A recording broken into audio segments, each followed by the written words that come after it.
Award-winning actor George Takei is with us. You're also a spokesman and an advocate for gay rights. In Maryland this past year, there was quite a bit of movement there. Bravo. How are things going nationwide? Well, this year has been a shining year for equality for the LGBT community. The Supreme Court came down with two rulings. Something extraordinary happened in California in 2005.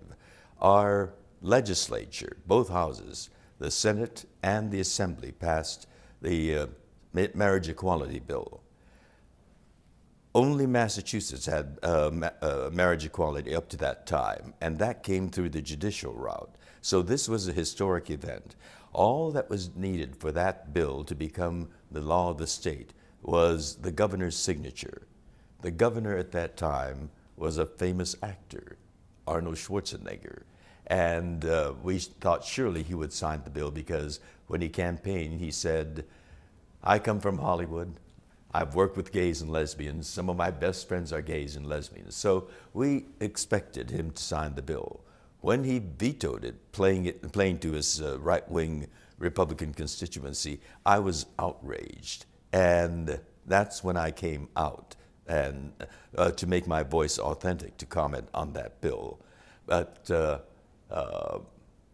shortly thereafter, the Supreme Court of the state of California came down with a ruling that marriage equality is constitutional. And that's when Brad and I got married. But right after that, Proposition 8 came and put a stop to marriage equality. So that was a challenge all the way up to the Supreme Court of the United States. From the other side of the country, from Massachusetts, a tiny little sweet old lady, Edith Windsor, challenged the federal law, the Defense of Marriage Act, DOMA. So from both sides of the country, there were challenges to the banning of marriage equality.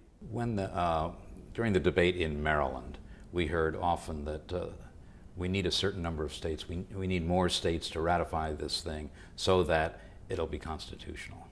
Can you explain that? Well, the Supreme Court ruling was that it's going to be state by state. Each state would have to rule on the marriage equality. So it will have to be state by state. Today, so far, we have 13 states and one city, the national capital, Washington, D.C. That's 1/3 of the country.